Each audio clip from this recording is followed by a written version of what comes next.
Welcome to the third in our series of Tea and Talks with myself, Owen Smith. Today we are joined by local councillor Joyce Ryan.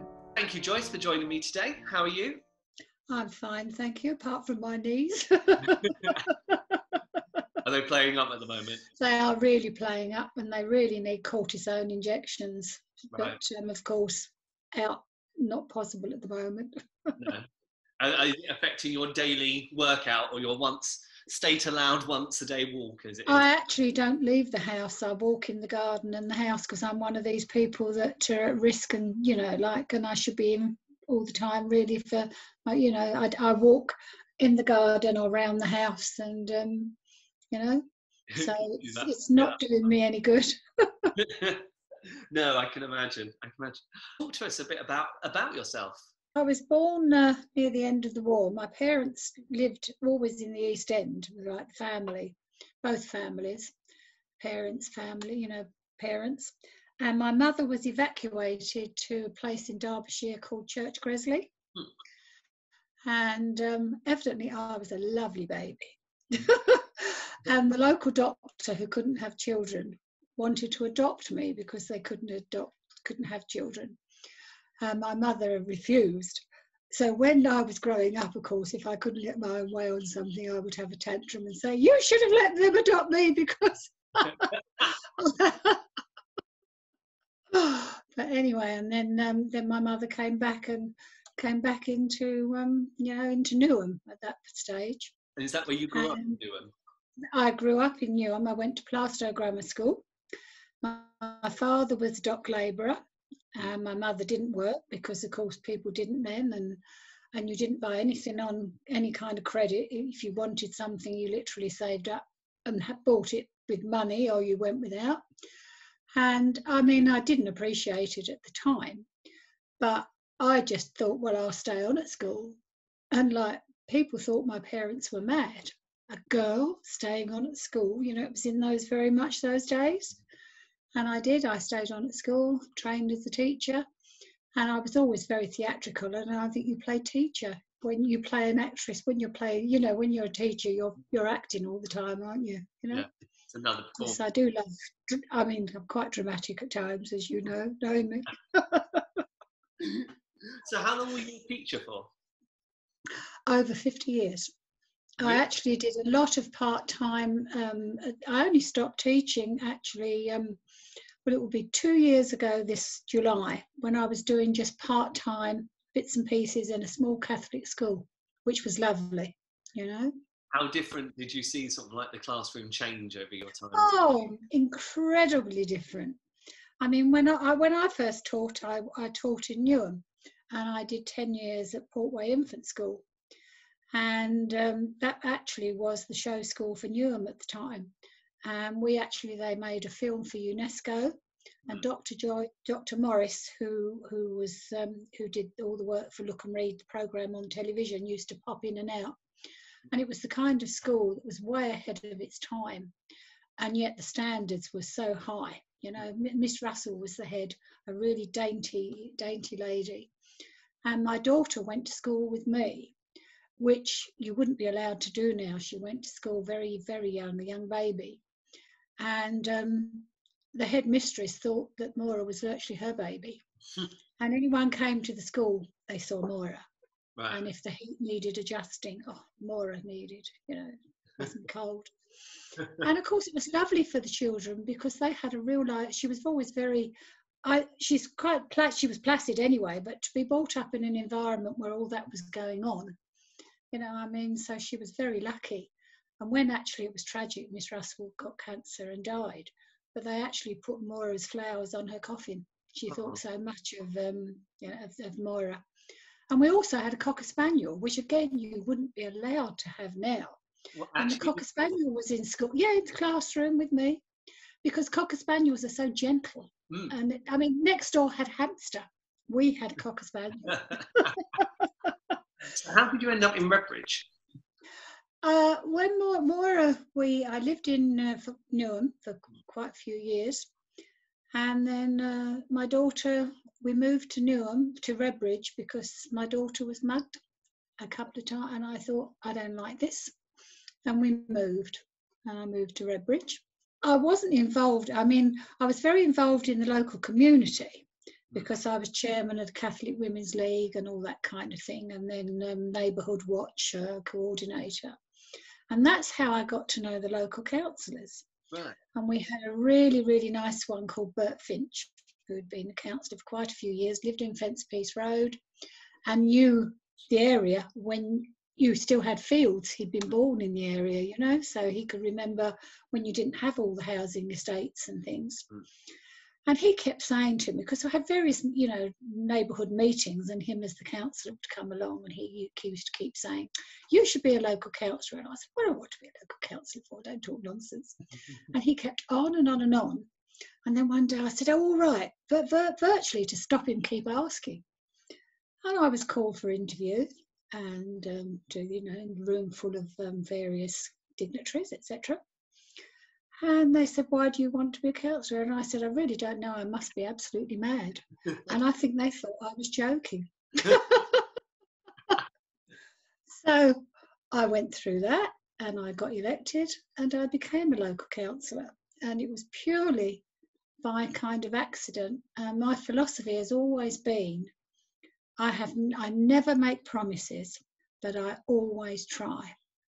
And I'm very, very persistent. I don't give up, but I don't make promises. And to me, my ward is very, very important. I'm very much a person that if I think something is morally right, I fight for it. And certainly my passions have always been the arts, theatre, drama, music, you know, and I've been lucky enough. I was chairman of Redbridge Drama Centre for many years, where we had all the links with Europe, and where we actually got the Arts Council England London involved for the first time. And now, of course, we're very much part of their funding, which is when you think, well, there isn't another facility in England like the Redbridge Drama Centre. Yeah. And I was on the board of the music service, which again, most places never have anything like that. And then I was on the board of the theatre for many years, and became, you know, Viv's one of my best friends, and was a volunteer there. But I think if something is live, you'll put up with the bad performance because it's live, and people are doing their best to look after you. And I was on the board of Lee Valley Regional Park Authority for many years as well, which is really interesting. And because so diverse, which is something that all the London boroughs by a precept from the GLC have to pay into, whether they like it or not, but it's an incredible, you know, the parts of it. And I was on the board there during the run up to the Olympics. And of course they have the velodrome, and they have the Whitewater Centre. So watch that, we'd have many site visits, and you'd literally watch them being built, you know, and have tours of them. And with the velodrome, when it was built, I mean, we actually had a tour with just a couple of cleaners in it to actually have that, to go there, to see that, to be part of that. And with the Whitewater Centre, we watched that being built. I mean, I could have had a run down the Whitewater, but I chickened out of that. But when they had a visit, you know, a day when it was just before it was due to open, and you could go and take one guest. Well, my daughter did go down it, but I didn't go down it. But of course I went when they took the Olympic torch there. And when they took it down the first time, it went out because they weren't holding it up high enough. They did it again anyway. Yeah, I've been lucky enough to be on different things. I was on Arts Council England London region for quite a few years. I'm on London Sport, on the board of London Sport at the minute, which is the mayor's body for sport. I'm on London Youth Games, which again is one of my passions. And I'm part of Redbridge Institute, on the board of Redbridge Institute, which again does so much work with, you know, people that really, you know, people with less second languages that need help, and people with various disabilities. I've been lucky enough to be in various committees and being able at times to fight for the theatre, the drama centre, you know, the music service, because they are my passion. And we're just so lucky to have them. One funny thing with the London Lee Valley Regional Park Authority, the actual Middleton House, which is their offices in Enfield, just near Capel Manor, used to be the home of the Parker Knowles family. Camilla's ex-husband used to come very regularly to visit because he was so glad that parts of the garden were all being restored, because it's a beautiful place. If you've never been, get the opportunity. It's totally free. You go around, lovely coffee shop there, beautiful gardens. And we got Heritage. I was chairman of the Heritage Committee there, and we actually got Heritage Fund to restore the Peach House. And he was thrilled that these things were, and he'd regularly come in, and probably because of his association, he got Camilla to come and open it. And so that was great to meet her. And also, it was just after, I'm a great Archers fan, and so is Camilla, of course. And it was just after Nigel had fallen off the roof. We had a conversation about this, and both of us agreed that was a very bad decision. That we both named a couple of people that if they were going to kill someone off, it should have been them, and definitely not Nigel. You're currently our deputy mayor of Redbridge. I am deputy mayor this year. I've been fortunate enough. I was mayor in 2007-8, and I was deputy mayor to Arthur Leggett, Chris Cummings, and now councillor Sophie Hussain. And as I said, we are chairman of the fundraising committee, but unfortunately that all came to a stop before we could, get our main total, which I think, would have been quite good really, but it was just unfortunate. And one of the special things about whether you're mayor or deputy mayor, okay, you go to lots of nice places and people are always pleased to see you, but the most important thing is you are going wearing that civic chain and all the voluntary organisations that you support anyway and you value. But the fact that you go showing civic support for them means a lot to them, because you're not just going at, say, me, Joyce Ryan. You're going as someone, with the borough's authority, valuing what they do. And that is so important, far more important than different fundraisers you might go to, and other mayors' things. It's the support you can show to the voluntary organisations that are working away all the time and you don't know anything about. But at times like this, by golly, aren't they worth their weight in gold, Especially when you look at the two mayors' charities this year. Absolutely. Tell us a bit about them, for those who don't know. Yeah, well, Phil Herbert is he's the chief executive of the welfare, the Welcome Centre, and they have in their building anyway. They have 12 rooms that they take in. They have 12 homeless people that they don't just take them in for a day or so at a time. They try to rehabilitate them, get them on their feet again, and then try to get them somewhere to live so that they don't go back on the street. And of course, they run all kinds of courses and facilities, and they feed the homeless anyway. And I think they're really, really busy and working well, doing a lot of work with Redbridge at the minute. And Imagine Independence, of course, work with people that have got mental health issues. And again, I think there's going to be an extra call for them when this is over. And being a councillor too, one of the good things is you can get things done. Sometimes it might take you ages. Sometimes people ask unreasonable things and you can't do it. But sometimes just small things make a big difference to people's lives. And then sometimes there's big things like Cleves Walk. Took me about 15, 16 years to get that done. That's at the junction of New North Road, Fencepiece Road. And that road was shut off because years ago there'd been an accident, and I think probably people hadn't thought about it too much. But you see, you've got Cleves Walk, which is quite not a very wide street, very residential. You've got Calvin Gardens at the top of it. And the co-op is at the bottom, and that shop got bigger and bigger. So you'd go bigger and bigger juggernauts coming down Cleves Walk. So huge juggernauts coming down, reversing back. And the very first meeting I ever went to, I became a councillor in 1990 in May.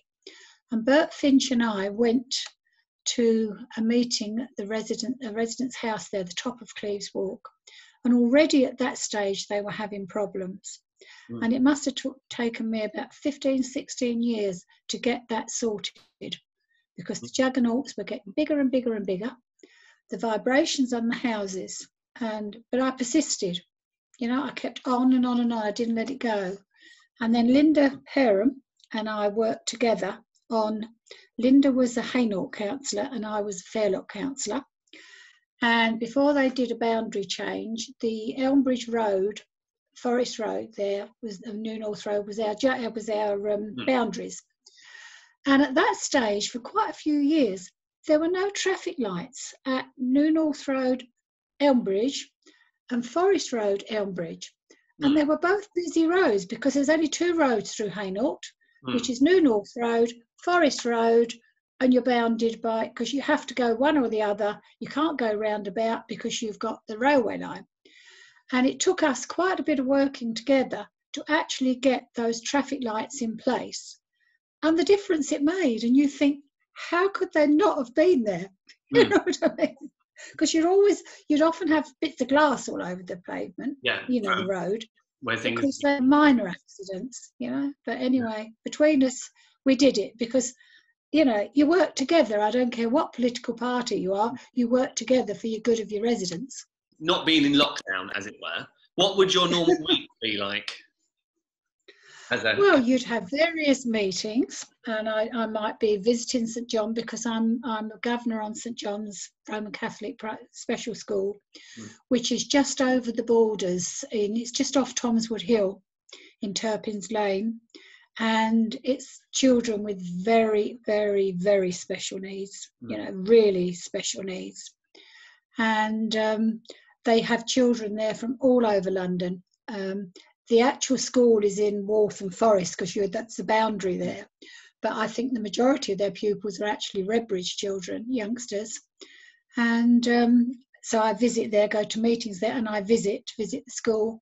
And there is actually the college there attached there, which takes youngsters from, which is part of the City of London, you know. Redbridge College, they're all part of the City of London now, the three amalgamated colleges. And they have people from 18 to 24 there in the college part and the school. And so I visit there, go to meetings there. I'm part of Redbridge Institute, which again, I visit as the governor and go to meetings there. You have council meetings. I might just go and do something nice that I want to do. Now, like one of my Christmas presents was tea at the Ritz. Very nice. Which was last week, so of course that was postponed. Oh. Hamilton, I had Christmas tickets for Hamilton, which again postponed. Yeah. And I'll go to the theatre. I'll go to the Kenneth Moore Theatre. I'll go and see friends. You know, you kind of just live your normal life, don't you? You know, go for walks and just enjoy just being normal. How did you get involved in the theatre? It came about because I was on the board of the theatre. I was put on the board of the theatre quite early on in my, and then of course got to know Vivian. And I enjoyed the theatre. I mean, I love theatre anyway. And I just got very involved with it, got very involved knowing Viv. And then it was just my passion and my love. And when it was ever under threat, I would fight. And it was just, we were just so lucky to have a theatre like it run for all those years by Vivian, because what an incredible person he is. Oh, very much so. I mean, like one of the most special people that I know, and consider myself very lucky to know him. And then I volunteered there, and I would stand at the top door was my place. And I'd look at your ticket, and if you had your phone on, I'd tell you to go and tell you, please, to turn it off. And I always had my special seat, which is still almost my special seat if I want, if I go and want to book it, which is 010, which is, down from where used to be the lights. Yeah. And that's my favourite seat. And the theatre is my passion. I mean, even when I was at college, and you do teaching practice, the lecturer said, "Oh, there she is, playing teacher." It's all, because counsellor and teacher, they're all about acting. I was always going to be an actress. When I was growing up, I was actually going to be an actress. Oh, really? Oh, I was, yeah. Don't ask me why, but when I always remember Ronnie Barden saying to me that politics is just another show. Yeah, absolutely. Yeah, you act all the time, and teaching you act all the time. You're either shocked, horrified. Oh my goodness, that's wonderful. You know what I mean? It's all very dramatic, and particularly with little ones, it's all awe and wonder. I mean, especially things like Christmas time. It's the magic of Christmas, and you can tell them stories about, you know, the Christmas fairy, that when it's all dark and everyone's asleep, the fairy comes off the tree, and all the magic that, and the little ones could be, oh, you know, and it's lovely because it's the magic of young people, you know, and children that are lucky enough to have home life that's happy. Did you actually get round to performing? Have you been on the... Only in very, when we used to, we put on, when I was in the chair, Catholic Women's League, we did some Christmas performances and things like that, you know, but only, and, you know, studenty things, but no, I didn't ever sort of... You wouldn't fancy being part of one of the murder mysteries? You know, I used to, I would have enjoyed being part of that, yeah, and I used to say to Viv, you'll give me a chance to go on and do something. He'd soon tell me where to go. There's still time, do you know? There's still time for another change. You might put me in as an ugly sister, a quick performance, running in and running out. What, please God? I mean, please God, we'll have a pantomime this year. What is it going to be at the Kenneth Moore? Well, Snow White. White. That's right. I remember. Yeah. Which is very well. And you know, Sleeping Beauty, that is the dungeon. Because I remember once in school, because when I was, I had top juniors, year 5, and we were doing the body. And of course, there's the skeleton used to be in the storehouse across the road. Yeah. And when we were doing the body, I said to Viv, please can I borrow the skeleton? And he said, of course you can. So someone helped bring it across to my car. So I sat it in the front seat. And you can imagine the stares I got when we were stopped at traffic lights and things going home with the skeleton on the front seat. It reminds me of the time when I was asked to pick up a spare leg too. Some friends of mine, when I lived in Forest Gate, their son had a false leg and they needed to pick up a replacement at Harold Wood. And again, I picked up the false leg and it was on the seat. Again, I had very strange looks if I was at a traffic light. I can see the headline now, isn't it? Local councillor smuggling body parts. Absolutely. And I did spend 2 nights, I left my phone, take no notice. I did actually spend 2 nights in Barkingside jail, in cells, different times, I might add. When I first became a councillor, Julie Roberts was the mayor. And I even forget what her charity was now. But I was actually arrested on the steps and taken to the cells at Barkingside. And it was when they actually had prisoners there then too. Right. So they actually locked the cell. I mean, they literally locked the cell.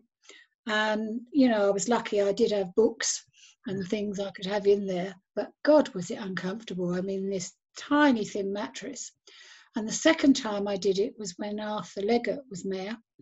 That time they didn't have prisoners. So they left the cell, you know, unlocked. But they weren't. It wasn't a place I would choose to be, really. But no. I forget how much it raised, but it, you know, did raise quite a bit of money, but very, very uncomfortable. not to go and do it properly. That's one of the things that's kept you on the straight and narrow then, has it? Oh, absolutely. I've never been caught. I mean, as a councillor, of course, we do ward surgeries. But I find sometimes you get people come, sometimes you don't. But they're always advertised. But I find people contact you anyway. They don't rely just on a ward surgery to come and see you. They will phone you or email you, and then you can deal with it, pass it on to the relevant people, you know. But the ward surgeries for people that actually just want to come and chat to you are very important. And in Fairlock, we have one once a month on a Saturday morning at Fulwood Cross Library.